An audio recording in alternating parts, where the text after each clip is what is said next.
امام کا پڑھنا اس کا پڑھنا کہلائے گا.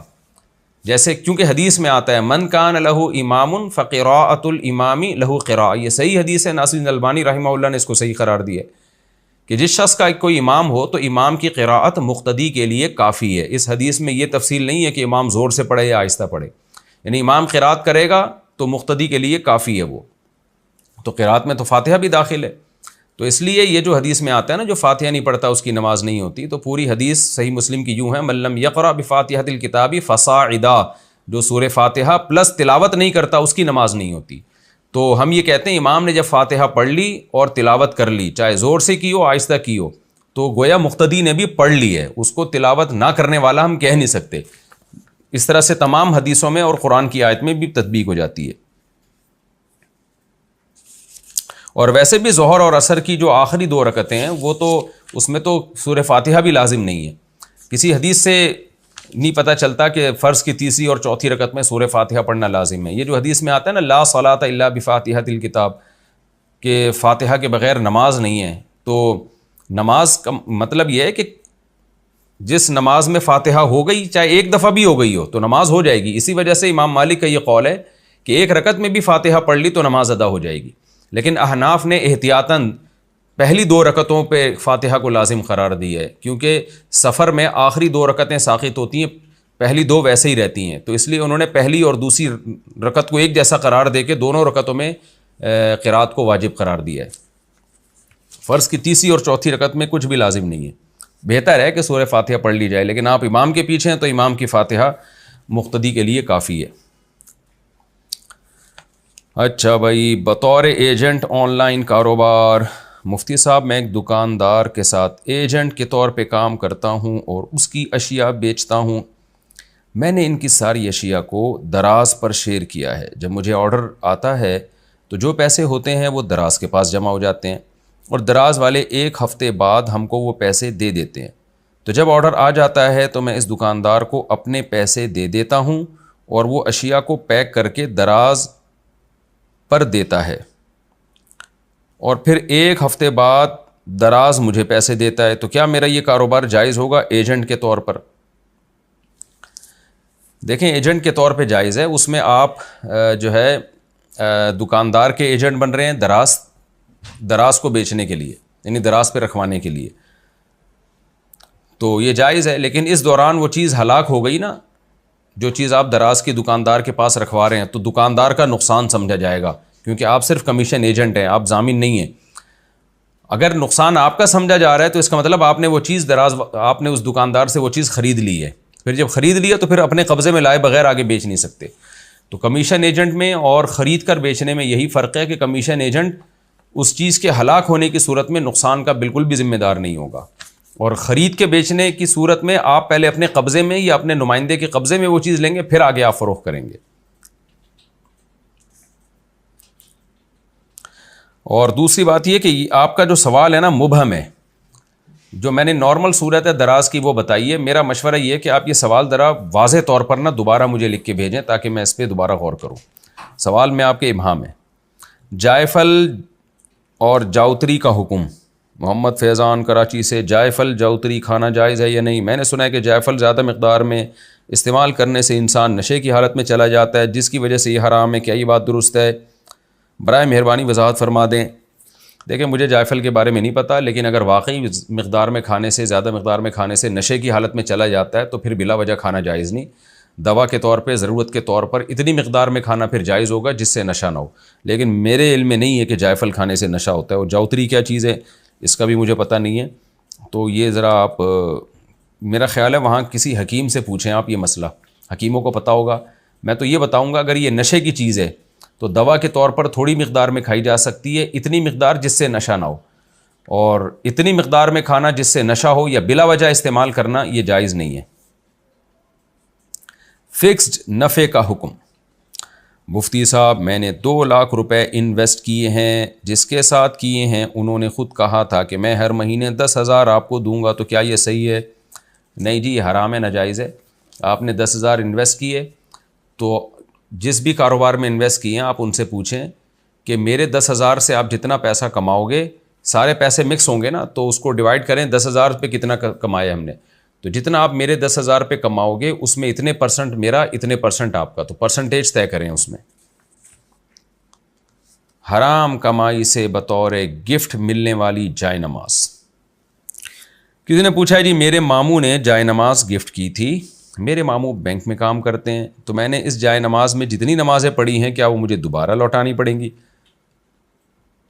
دیکھیں، اب اگر سودی بینک میں کام کرتے ہیں اور ان کا کام بھی سودی لین دین کے معاہدے لکھنا یا اس پورے نظام کو دیکھنا، اس ٹائپ کا کوئی کام ہے، جیسے بینک کا مینیجر ہوتا ہے تو کسی نہ کسی درجے میں سود میں انوالو ہوتے ہیں ملازمین، تو بعض شعبے بینک میں ایسے ہیں جس میں سود میں ذرا بھی انوالومنٹ نہیں ہوتی، جیسے چوکیدار ہے وہ تو صرف پیسوں کی حفاظت کے لیے بیٹھا ہوا ہے۔ تو اگر واقعی آپ کے ماموں کی آمدن حرام ہے، سودی بینک میں کوئی ایسا کام لگا ہے جس سود میں کسی بھی طرح سے وہ ملوث ہیں، تو ایسی صورت میں ان کی آمدن حرام ہے۔ انہوں نے اپنی حرام آمدن سے اگر آپ کو جائے نماز خرید کے دی تو آپ کے لیے اس میں نماز پڑھنا بھی جائز نہیں تھا۔ تو اب آپ نے اس میں جب نماز پڑھ لی ہے تو اس کا استعمال ناجائز تھا، استعمال کر لیا آپ نے۔ اگر آپ کو مسئلے کا علم نہیں تھا، پتہ نہیں تھا آپ کو، تو پھر تو آپ کی نماز ہو گئی، اور جو نمازیں آپ نے پڑھی ہیں وقت کے اندر اندر ان کو لوٹا لینا لازم تھا اگر آپ کو پتہ چل گیا کہ یہ حرام آمدن سے لی گئی ہے۔ لیکن اب آپ ایسا کریں کہ اس تکلف میں پڑھنے کی ضرورت نہیں ہے، جو ہو گیا اس پہ اللہ تعالیٰ سے توبہ استغفار کریں، اور آپ اس جائے نماز کی قیمت صدقہ کر دیں، اپنے اوپر لازم کر لیں کہ میں جتنے کی جائے نماز ہے اتنے پیسے میں صدقہ کر دوں گا۔ تو جو نمازیں ابھی تک یعنی جیسے یہ مسئلہ آپ کو بیان کیے جا رہے ہیں نا، تو جو وقتی نماز آپ نے ابھی پڑھی ہے تو اس کو احتیاطاً آپ لوٹا لیں، کیونکہ ایک قول یہ بھی ہے کہ نماز جب واجب الاعادہ ہوتی ہے تو وقت گزرنے کے بعد واجب الاعادہ نہیں رہتی وہ، تو چونکہ یہ نماز حرام جائے نماز پہ پڑھی ہے تو واجب الاعادہ ہے، تو جس نماز کا ٹائم ابھی باقی ہے اور آپ نے وہ پڑھ لیا تو اس کو تو لوٹا لیں۔ جو ماضی کی نمازیں ہیں وہ اللہ تعالیٰ انشاءاللہ قبول کرے گا، اور آئندہ اس میں احتیاط کریں، اور آپ چاہتے ہیں جائے نماز رکھنا تو اس کی قیمت صدقہ کر کے جائے نماز استعمال کر سکتے ہیں۔ قسم توڑنے کی وعید۔ اگر کوئی شخص کسی بڑے گناہ یعنی کبیرہ گناہ سے بچنے کے لیے اللہ کی قسم اٹھائے لیکن بعد میں وہی گناہ کرے یعنی قسم توڑ دے، تو اس کے بارے میں کیا کہا گیا ہے؟ بھائی قسم توڑے گا تو گناہ بھی ہوگا، پہلے تو ایک گناہ ویسے ہی جو اس نے گناہ کیا اس کا گناہ، پھر قسم توڑنے کا گناہ، تو قسم توڑنے کی وجہ سے اس کو کفارہ ادا کرنا پڑے گا۔ 10 غریبوں کو 2 ٹائم کا کھانا کھلائے، اور خود اگر غریب ہے تو 3 روزے لگاتار رکھے۔ طلاق کے بعد ساتھ رہنے والوں کا معاملہ۔ یونس صاحب احمد عباس سے پوچھتے ہیں، میرے بھائی نے 3 طلاقیں اپنی اہلیہ کو دے دی ہیں، پھر بھی وہ ایک ساتھ ایک گھر میں رہتے ہیں اور کہتے ہیں کہ ہم نہیں مانتے، اس طرح طلاق نہیں ہوتی، تو ہم ان کے ساتھ کیا معاملہ کریں؟ آپ ان سے تعلق ختم کر دیں، پہلے ان کو محبت سے سمجھائیں، مان جائیں ٹھیک، نہیں تو ان سے قطع تعلق کریں۔ یہ قطع تعلق انشاءاللہ گناہ کا ذریعہ نہیں بلکہ نیکی کا ذریعہ ہوگا، کیونکہ یہ حرام کاری ہے، 3 طلاقیں دینے کے بعد دوبارہ بیوی کو رکھنا ہے تو زنا ہے، اور پھر زنا پہ لیبل لگا دیتے ہیں حلال کا، تو اس لیے حدیث میں جہاں اللہ کے لیے محبت ہے وہیں اللہ کے لیے بغض کا بھی حکم ہے۔ تو میں نہیں کہہ رہا کہ آپ ان کے دشمنی کریں، آپ ان سے بائیکاٹ کر دیں، بس ان سے ملنا جلنا چھوڑ دیں اور ان سے بولیں بھائی یہ حرام کام آپ نے کیا ہے۔ تو کیونکہ اگر اسی طرح لوگ خاموش رہے تو سوسائٹی میں بغیرتی پھیلتی چلی جا رہی ہے، لوگوں نے طلاق کو ایک کھیل تماشا بنایا ہوا ہے۔ تو اللہ کے لیے محبت اور اللہ ہی کے لیے نفرت، تو قرآن نے صاف طور پر کہا فَإِن طَلَّقَهَا فَلَا تَحِلُّ لَهُ مِن بَعْدُ، مرد نے تیسری طلاق دے دی تو عورت حلال نہیں ہے، اور صحابہ کا تابعین کا اجماع ہے اس کے اوپر، چاروں اماموں کا اجماع ہے، تو اس لیے آپ ان سے بائیکاٹ کریں، ان کو چھوڑ دیں تاکہ لوگوں کو عبرت حاصل ہو۔ گفٹ وغیرہ پر بھی وراثت جاری ہوگی؟ یاسر صاحب مانچسٹر سے پوچھتے ہیں، انگلینڈ سے، میری اہلیہ سمیت کل 5 بہنیں ہیں، میری بیوی نے اپنے والد کو کچھ چیزیں مثلا موبائل، لیپ ٹاپ وغیرہ گفٹ کے طور پہ دی تھی، پوچھنا یہ ہے کہ کیا یہ چیزیں بھی ترکے میں تقسیم ہوں گی؟ یعنی کل 5 بہنیں، بیوی نے اپنے والد کو کچھ چیزیں موبائل، لیپ ٹاپ وغیرہ گفٹ کے طور پر دی تھی، ترکے میں کس کے ترکے میں بھائی؟ بڑا مبہم سا سوال لوگ پوچھتے ہیں۔ بھائی آپ کی وائف نے جب اپنے ابا کو جو کچھ دے دیا تو وہ ابا کا ہو گیا، جب ابا کا انتقال ہوگا تو ان کے ابا کے ترکے میں یہ چیزیں ہوں گی شامل، یعنی جو جس کی کو گفٹ دے دی گئی وہ اسی کی ہے، جب وہ مرے گا تو اس کی وراثت اس میں جاری ہوگی۔ نمازوں کی پابندی رکھتے ہوئے پب جی کھیلنا، 5 نمازوں کی پابندی رکھتے ہوئے اگر پب جی کھیلیں تو کیا پھر بھی پب جی کھیلنا گناہ ہوگا؟ پب جی میں اگر جوا کھیل رہے ہیں تو پھر تو بالکل حرام ہے، ناجائز ہے، اور اگر ویسے کھیل رہے ہیں تو ٹائم ویسٹنگ ہے۔ تو 5 نمازوں کی پابندی کرتے ہوئے بھی کھیلیں گے تو بھی تو ٹائم ویسٹنگ ہے نا۔ نماز تو آپ کو ٹائم کو قیمتی بنانے کی طرف لے کر آتی ہے، تو اس لیے نہ کھیلا کریں بھائی، چاہے نماز کی پابندی کر رہے ہوں، کوئی اور کھیل کھیل لیں جس سے صحت اچھی ہو، ہاکی کھیل لیں، فٹ بال کھیل لیں، بھاگم دوڑی کچھ تو کریں، یعنی بھاگنے دوڑنے والا کام کریں، سوئمنگ کر لیں، گھوڑ سواری کر لیں، تو ایسے کھیل کھیلیں جس سے صحت اچھی ہوتی ہے۔ کاشت کے لیے زمین کرائے پر دینا، ثوبان فاروق اسلام آباد سے، زمین ٹھیکے پر دینا جائز ہے یا نہیں؟ اگر کوئی بندہ اپنی زمین کسی کو کاشت کے لیے دے دے اور اس سے اس کا کرایہ وصول کرے تو کیسا ہے؟ جائز ہے زمین کرائے پر دینا، کہ اگلا کاشت کرے گا آپ اس سے رینٹ لیتے رہیں، لیکن بہتر یہی ہے کہ مزارعہ پہ دی جائے۔ مزارعات کا مطلب یہ ہے کہ آپ کسان کو زمین دیں اور کہیں جتنی پیداوار اگے گی اس میں اتنے فیصد میرا، اتنے فیصد تمہارا۔ بیٹوں کو جائیداد سے عاق کرنا، محمد کامران KPK سے پوچھتے ہیں، میرا یہ سوال ہے کہ اگر باپ اپنے بیٹوں کی وجہ سے اپنی بیٹیوں کو جائیداد سے نکال دے تو کیا اس پر اس چیز کا گناہ ہوگا؟ ہمارے علاقے میں ایک باپ نے اپنے ایک بیٹے کی وجہ سے 7 بیٹیوں کو اپنی قیمتی جائیداد سے نکال دیا، تو کیا اس پر اس چیز کا گناہ ہوگا یا نہیں؟ کیوں نہیں ہوگا گناہ؟ اپنی اولاد کو محروم کر رہے ہو بھائی۔ نبی صلی اللہ علیہ وسلم نے فرمایا اتقوا اللہ، اللہ سے ڈرو، اور وعدلوا بین اولادکم او کما قال صلی اللہ علیہ وسلم، اپنی اولاد میں برابری کرو۔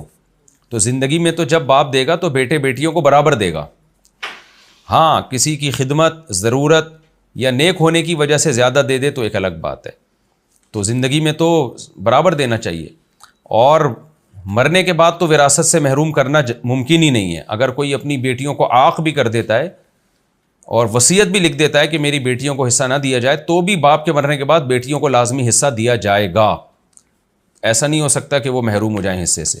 تو اس لیے ایسے ظلم سے بچنا چاہیے۔ ایک ہی بیٹے کو سب دے دیا اور 7 بیٹیوں کو قیمتی جائیداد سے نکال دیا، یہ بہت بڑا ظلم ہے۔ عید کی نماز کے لیے ٹکٹ، ایک بہن نے کینیڈا سے پوچھا ہے کہ عید کی نماز کے لیے ٹکٹ لگا سکتے ہیں؟ ایک مشہور قاری صاحب یہاں آئے تھے تو مسلمانوں کی ایک ویلفیئر تنظیم نے ہر نمازی سے ٹکٹ کے پیسے وصول کیے، جو کہ $75 سے $150 تک تھے۔ جو قاری صاحب کے جتنے قریب کھڑے ہوگا اس کے پیسے بھی اتنے زیادہ۔ سبحان اللہ، ہاں اس کا مطلب سیلفی پہ بھی پیسے ہم لگا سکتے ہیں۔ ویلفیئر آرگنائزیشن کا کہنا تھا کہ یہ پیسے فلاحی کاموں میں استعمال ہوں گے۔ سوال یہ ہے کہ کیا اس طرح نماز پڑھنے کے لیے پیسے لینا جائز ہے یا نہیں؟ ہم نے اس طرح کا کوئی واقعہ اس سے پہلے کبھی نہیں سنا، ہم نے بھی کبھی نہیں سنا بھائی۔ دیکھیں اگر کوئی ایسی جگہ ہے جو انتظامیہ نے کرائے پہ لی ہوئی ہے اور اس کا کرایہ انتظامیہ کو دینا ہے آگے گورنمنٹ کو، تو پھر تو ظاہر ہے نمازیوں سے کرایہ وصول کیا جائے گا۔ لیکن اگر ایسا کچھ نہیں ہے تو پھر یہ گویا نماز کے پیسے ہو گئے کہ آپ نماز پڑھیں گے تو اتنے پیسے دیں، تو یہ شرعاً جائز نہیں ہے۔ ٹرسٹ کا یہ طریقہ نمازیوں سے گن پوائنٹ پہ پیسے لیے جائیں کہ ورنہ آپ کو نماز کا موقع نہیں دیا جائے گا، یہ طریقہ ناجائز ہے بالکل۔ تو ویسے نمازیوں کو آنے دیں، پھر ان کو اعلان کر دیں بھائی یہ ٹرسٹ ہے، جس نے جتنے پیسے دینے وہ اپنی خوشی سے دے دیں، تو یہ ٹکٹ لگانا جائز نہیں ہے۔ دروازے پر بیٹھنا، جمال اختر گجرات انڈیا سے، دروازے پر بیٹھنا کیسا ہے؟ کچھ لوگ کہتے ہیں کہ دروازے پر بیٹھنے سے قرض بڑھتا ہے۔ قرض بڑھتا تو نہیں ہے، الٹا لوگ قرض لے کے جا رہے ہوتے ہیں کہ بھائی آپ فالتو بیٹھے ہوئے ہو، لگ رہا ہے آپ کو کوئی کام دھام نہیں ہے، پیسے بہت ہیں آپ کے پاس تو $50 دے دیں ہمیں بھی، اس طرح سے قرض بڑھ جائے گا تو ایک الگ بات ہے۔ لیکن دروازے پہ بیٹھنے سے کچھ نہیں ہوتا۔ نبی صلی اللہ علیہ وسلم نے راستوں میں بیٹھنے سے صحابہ کو منع کیا، گلیوں میں بیٹھنے سے۔ دروازے پہ بھی آپ بیٹھتے ہیں تو راستے میں ہی بیٹھے ہیں نا، تو صحابہ نے پھر نبی نے فرمایا اگر تم بیٹھنا چاہتے ہی ہو تو پھر راستے کا حق ادا کرو۔ وہ حق یہ ہے کہ نظر کی حفاظت کرو، کوئی عورت گزر رہی ہے تو اس کو مت دیکھو، اور جو گزر رہا ہے اس کو سلام کرو۔ تو یہ حق اگر آپ ادا کرتے ہیں تو دروازے پہ بیٹھنا آپ کے لیے بالکل جائز ہے۔ جوائنٹ فیملی میں کوئی ناراض ہو تو کیا نماز روزہ قبول نہیں ہوتا؟ اگر شوہر یا کوئی اور 3 دن سے زیادہ ناراض ہو تو کیا نماز روزہ قبول نہیں ہوتا؟ اگر شوہر بلا وجہ ناراض ہو تو کیا حکم ہوگا؟ نیز جوائنٹ فیملی میں کوئی نہ کوئی ناراض رہتا ہی ہے، اس صورت میں کیا حکم ہوگا؟ کلثوم صاحبہ UP انڈیا سے۔ دیکھیں شوہر کی ناراضی تو بہت عورت کے لیے بہت نقصان دہ ہے۔ نبی صلی اللہ علیہ وسلم نے فرمایا جس عورت کا شوہر اس سے ناراض ہو تو اس عورت کی اس رات کی عبادت قبول نہیں ہوتی، تو بڑی سخت وعید ہے۔ ہاں یہ ضرور ہے کہ اس میں عورت قصور وار ہو، بلا وجہ شوہر ناک پہ مکھی بٹھا کے رکھا ہوا ہے اس نے اور بلا وجہ چھوٹی چھوٹی باتوں پہ ناراض ہو رہا ہے، تو وہ تو پھر شوہر کا قصور ہے۔ تو لیکن عورت کی یہ بہت بڑی ذمہ داری ہے کہ وہ اللہ کو راضی رکھنے کے ساتھ شوہر کو بھی راضی رکھے، کیونکہ اس کے احسانات بہرحال بہت ہیں اور وہ مقدس رشتہ اللہ نے اس کا بنایا ہے۔ لیکن اگر ظالم ہے اور نئی سکون زندگی میں گزارنے دے رہا، اپنی ذمہ داریاں پوری نہیں کر رہا، تو پھر ایک الگ بات ہے۔ تو ایسی صورت میں وہ ناراض ہو تو منانے کی کوشش کریں، پھر بھی مان جائے تو ٹھیک ہے، نہیں مانتا تو پھر آپ نے اپنی ذمہ داری پوری کر لی۔ اچھا، جوائنٹ فیملی میں کوئی نہ کوئی ناراض رہتا ہی ہے، اب کوئی نہ کوئی میں بھی رشتہ دار دیکھے جائیں گے۔ ساس سسر کا رشتہ زیادہ مقدس ہے، نند و جٹھانیوں کا تھوڑا دور کا ہو جاتا ہے۔ تو ساس سسر اگر ناراض ہیں تو پھر عورت کو چاہیے کہ وہ منائیں ان کو، کیونکہ ماں باپ ہی کی طرح ہوتے ہیں، فادر ان لا ہیں، مدر ان لا ہے۔ تو اللہ تعالیٰ نے بھی ان کو ماں باپ جیسا بنایا، تبھی تو سسر کے لیے بہو سے نکاح ہمیشہ حرام رہتا ہے، اور ساس کے لیے داماد سے نکاح ہمیشہ حرام رہتا ہے۔ اس کی وجہ یہی ہے کہ اللہ نے اس کو ماں بنا دیا، تو اس لیے ان کی ناراضی بھی قطع رحمی میں آتی ہے۔ حتی الامکان بنانے کی کوشش کریں، اور چھوٹوں کو چاہیے کہ اگر غلطی سامنے والے کی بھی ہو تو اپنے اوپر ڈال لیں۔ اگر آپ کی بھی یعنی ان کی بھی غلطی ہے تو آپ مان لو، اچھا جی میری غلطی تھی، سوری کر لو۔ نبی صلی اللہ علیہ وسلم نے فرمایا جو حق پر ہوتے ہوئے بھی جھگڑا چھوڑ دے گا، جھگڑے سے بچنے کی تدبیر اختیار کرے گا، یعنی مفہوم یہی ہوا نا کہ غلطی نہیں ہے پھر بھی معافی مانگ کے رفع دفع کر لیا، تو میں اس کے لیے جنت میں گھر کی ضمانت لیتا ہوں۔ کتنی بڑی فضیلت ہے۔ تو پھر بھی لیکن اگر وہ بہت زیادہ زیادتی کر رہے ہیں، بعض دفعہ ہوتا ہے وہ اتنی زیادتی کے سکون نہیں لینے دے رہے ہوتے، تو اس بنیاد پر اگر تھوڑا سا ان سے ریزرو ہو جائیں تو انشاءاللہ پھر گناہ نہیں ہوگا۔ قرض لے کر گھر خریدا تو اسے زکوٰۃ دے سکتے ہیں؟ میرے قریبی رشتہ دار نے اپنا گھر خریدنے کے لیے قرضہ لیا ہے اور ساتھ ہی اپنے زیور کو بھی گروی رکھوا دیا ہے، کیا اس صورت میں ہم ان کا قرض زکوٰۃ کے پیسوں سے اتار سکتے ہیں؟ دیکھیں، اگر وہ واقعی زکوٰۃ کے مستحق ہیں تو زکوٰۃ کے پیسوں سے قرض اتار سکتے ہیں، لیکن ان کو پہلے بتانا پڑے گا کہ ہم آپ کو رقم دینا چاہتے ہیں، تو آپ کو جو ہم رقم دینا چاہتے ہیں تو وہ آپ فلاں کو ہم دے رہے ہیں، آپ کی طرف سے اجازت ہے یا نہیں ہے؟ وہ اگر کہیں ہاں اجازت ہے تو پھر دے دیں۔ ایسا نہیں کہ پہلے قرضہ اتار دیا، بعد میں آپ ان سے کہہ رہے ہیں کہ بھئی ہم نے آپ کو رقم دی ہے، تو پھر زکوٰۃ ادا نہیں ہوگی۔ اگر دوسری رکعت میں بیٹھنے کے بجائے کھڑے ہو گئے، اگر کوئی شخص 2 رکعت سنت پڑھ رہا ہو اور دوسری رکعت میں بیٹھنا بھول جائے بلکہ کھڑا ہو جائے، تو اس صورت میں اسے کیا کرنا چاہیے؟ ابرار صاحب انڈیا سے۔ اگر سنت مؤکدہ پڑھ رہا ہے، یا وطر پڑھ رہا ہے، یا مغرب کے 3 فرض، یا ظہر کے 4 فرض، عصر عشاء کے 4 فرض، یعنی فرض پڑھ رہا ہے یا وطر واجب پڑھ رہا ہے، یا ظہر کی 4 سنتیں، تو ایسی صورت میں اگر کوئی 2 رکعت کے بعد بیٹھنا بھول جائے اور کھڑا ہو جائے تو پھر کھڑا ہی رہے، وہ بیٹھے نہیں، بلکہ آخر میں بس سجدہ سہو کر لے، نماز ادا ہو جائے گی۔ لیکن اگر کوئی 4 سنتیں غیر مؤکدہ پڑھ رہا ہے یا فجر کے 2 فرض پڑھ رہا ہے، تو ایسی صورت میں اگر وہ کھڑے ہو جائے تو اس پر لازم ہے کہ وہ بیٹھے گا بھی، اور آخر میں سجدہ سہو بھی کرے گا۔ موت کے وقت شدت تکلیف سے کفریہ کلمہ نکل جانا، اگر کوئی شخص موت کے وقت کلمہ نہ پڑھے یا موت کی تکلیف کی وجہ سے منہ سے کوئی کلمہ کفریہ نکل جائے تو اس کے بارے میں کیا حکم ہوگا؟ عارف صاحب سواس سے۔ دیکھیں، تکلیف میں کلمہ کفر نکلے گا تو کافر ہو جائے گا۔ حدیث میں آتا ہے ایک شخص جنت کے قریب پہنچ کے ایک بالش کے قریب رہ جاتا ہے، لیکن موت سے پہلے وہ کوئی ایسا کام کر جاتا ہے کہ جہنم میں چلا جاتا ہے، اور بعض دفعہ جہنم کے بالکل قریب ہو چکا ہوتا ہے لیکن موت سے پہلے ایسا کام کر لیتا ہے کہ جنت میں چلا جاتا ہے۔ اس لیے ہمیں چاہیے ہم نیک کام کریں تو موت تک کرتے رہیں، اور برائی سے بچیں تو موت تک بچتے رہیں۔ تو اگر کوئی کسی بھی وجہ سے کلمہ کفر نکالتا ہے تو وہ کافر ہو جاتا ہے۔ ہاں، یہ ضرور ہے کہ موت کے وقت تکلیف اتنی ہوئی کہ دماغ نے کام کرنا چھوڑ دیا، پھر اگر کلمہ کفر نکالے گا تو وہ معاف ہے، کیونکہ ہم احکام کے اسی وقت تک مکلف ہیں جب تک ہمارا دماغ کام کر رہا ہو۔